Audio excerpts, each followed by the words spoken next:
Welcome to Carry Your Cross. This is Jamie Richardson.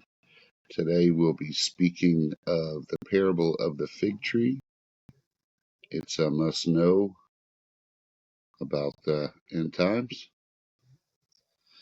And we pick it up here in Mark 13, verse 28. And it reads, "Now learn a parable of the fig tree." It didn't say but or how or when. It says learn.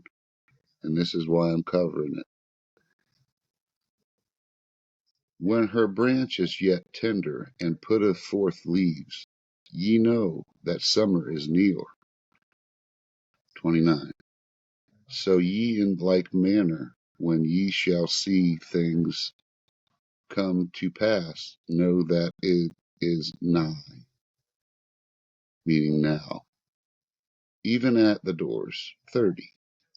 Verily I say unto you, that this generation shall not pass till all these things be done. 31. Heaven and earth shall pass away, but my word shall never pass away. 32. But of that day and that hour knoweth no man, no, not the angels which are in heaven, neither the Son, but the Father. 33. Take ye heed, watch and pray, for ye know not when the time is. 34. For the Son of Man is like a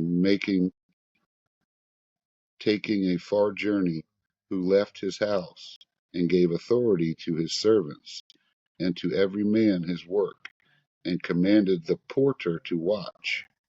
35. Watch ye therefore, for ye know not when the master of the house cometh, at even, or at midnight, or at cock crowing, or in the morning. 36. Lest suddenly he find you sleeping. 37. And what I say unto you, I say unto all, watch. Now, the parable of the fig tree is discussing the end times. Well, the fig tree is Israel, and she got her own state in 1948. And when it says, this generation shall pass in 30, it says, this generation shall not pass.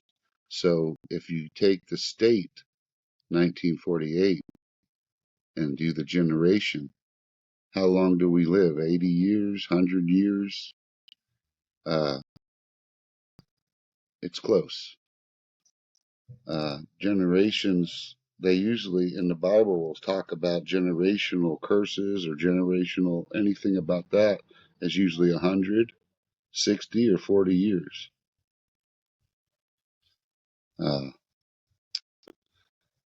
Where it says, bear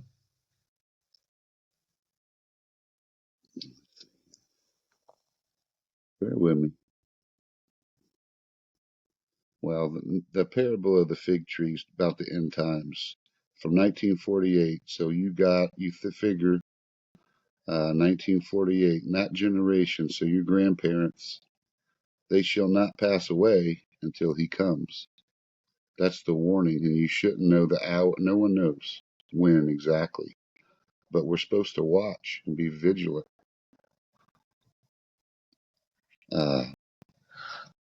So he comes before this generation passes away. So if you figure a 60-year curse, we're there. It's pretty. It's to take note. That's why Jesus, when he told his disciples, learned the parable of the fig tree, but he taught them personally. He's talking to us, the disciples, which we are. It speaks of anybody who's a student is a disciple. We weren't made apostles, but we're disciples in Christ. That we should know and we're all watchmen.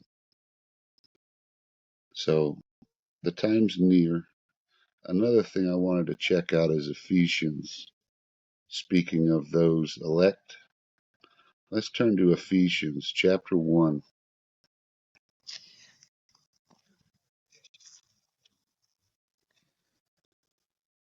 This is really, it's a blessing to been working as hard as I have to get the knowledge that I have acquired with working with a scholar who made me find it with my companion Bible, which is awesome. And I have a strong concordance, so I can learn Hebrew words, Greek words. It's amazing. But let's speak of the elect, and because the elect is who has the power through the two witnesses that put Satan in the pit. And we'll pick it up with verse 4. According as he has chosen us in him before the foundations of the world, that we should be holy and without blame before him in love. If you drop down to 6, it speaks, to the praise of the glory of his grace, wherein he hath made us accepted in the beloved. That's first fruits. Skip down to 10, that in the disposition of the fullness of times he might gather together in one all things in Christ, both which are in heaven and which are in earth, even in him.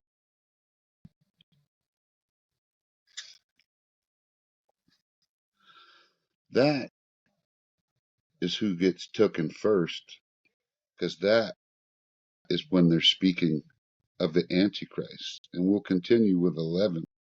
In whom we have obtained an inheritance, being predestinated, meaning predestinating to die, according to the purpose of him who worketh all things after the counsel of his own will, that we should be to the praise of his glory, who first trusted in Christ.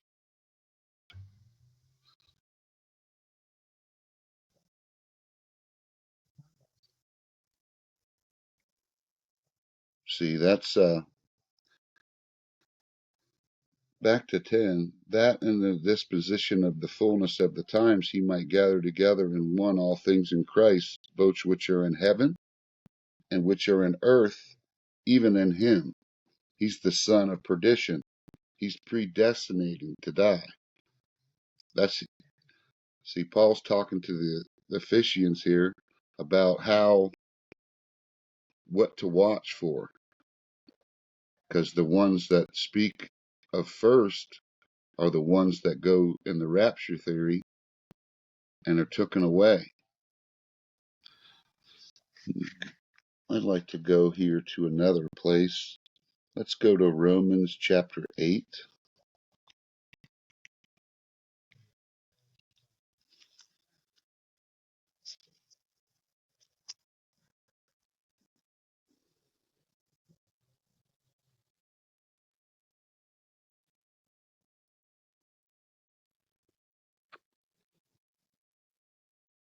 Sorry.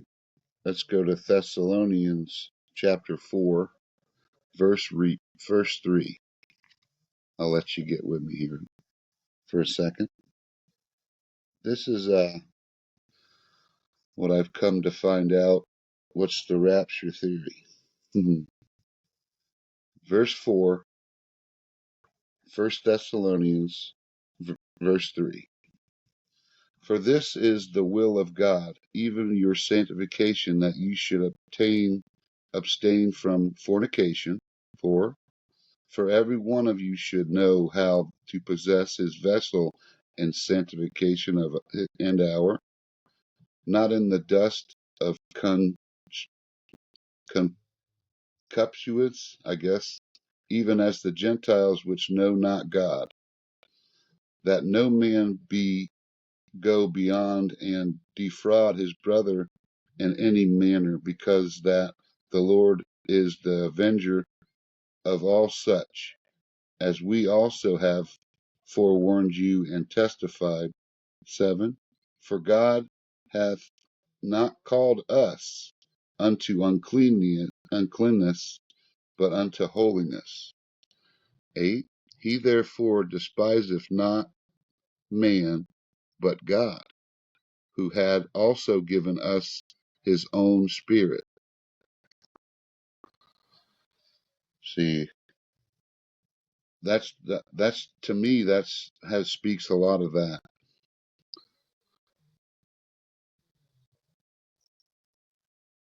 And basically, the parable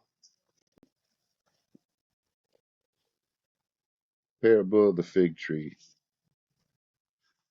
There's another parable in here about the parable of the sower, and Jesus actually explained that one. Uh, so basically, as the events transpire in the end times, there's the events after the two witnesses who give power to the elect. The elect therefore get power from the two witnesses. Therefore, then Satan comes. The elect come 10 days to give power. They come uh, 10 days before they die. They give power unto the elect to put Satan in the pit. And then,